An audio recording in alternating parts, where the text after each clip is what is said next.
premier dimanche de Carême, la liturgie nous confronte à notre fragilité et au danger de nous laisser emporter par les tentations que le diable met devant nous. C'est seulement en nous unissant à Jésus et à sa parole que nous pouvons le vaincre.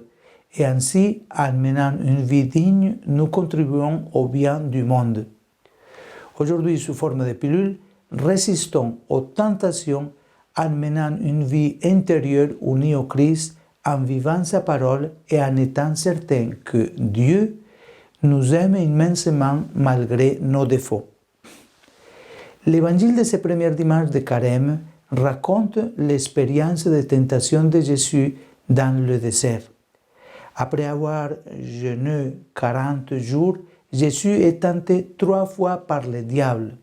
Celui-ci l'invite d'abord à transformer une pierre en pain.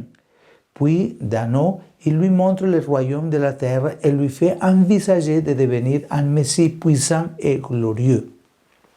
Enfin, il le conduit sur le point le plus élevé du temple de Jérusalem et l'invite à se jeter en bas pour manifester de façon spectaculaire sa puissance divine. Les 3 tentations montrent 3 chemins que le monde propose toujours en promettant de grands succès. 3 chemins pour nous tromper.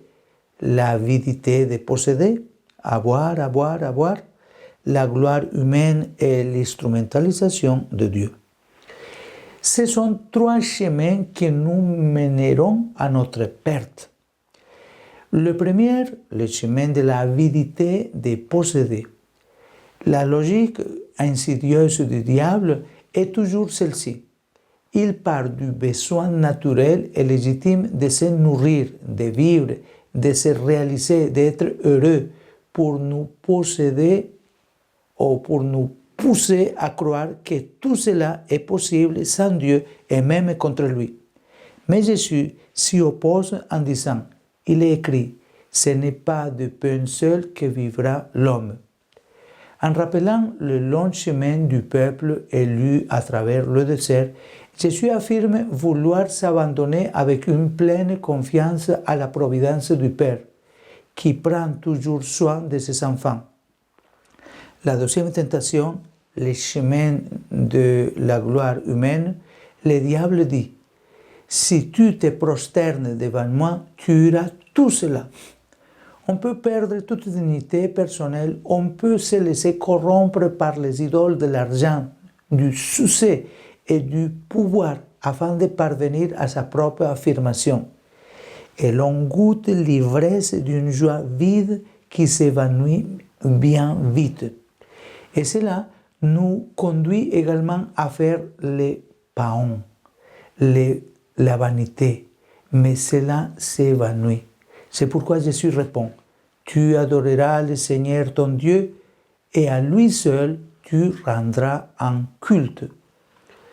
Et ensuite, la troisième tentation, que c'est l'instrumentalisation de Dieu à son propre avantage.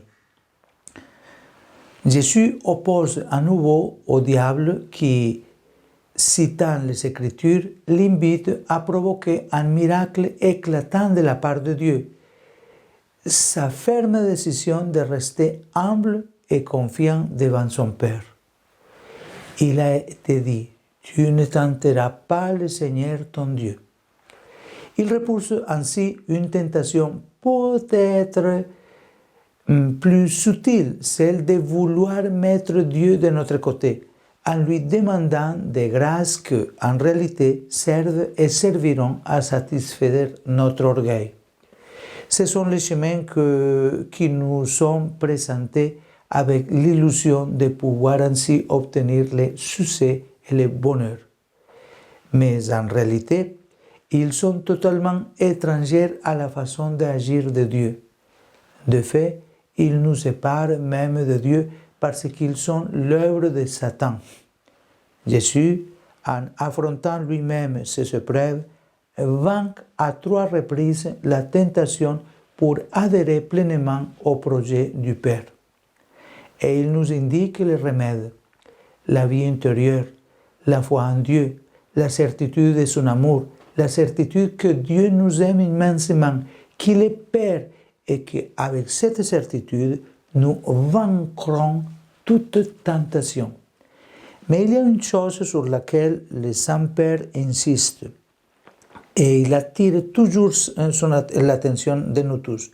Une chose intéressante, Jésus, en répondant au tentateur, n'entre pas en dialogue, mais répond aux trois défis uniquement à travers la parole de Dieu. Cela nous enseigne qu'avec le diable, on ne dialogue pas. On ne doit pas dialoguer, on doit seulement lui répondre avec la parole de Dieu. Profitons donc du carême comme l'entend privilégié pour nous purifier, pour expérimenter la présence consolante de Dieu dans notre vie. Que l'intercession maternelle de la Vierge Marie, icône de fidélité à Dieu, nous soutienne dans notre chemin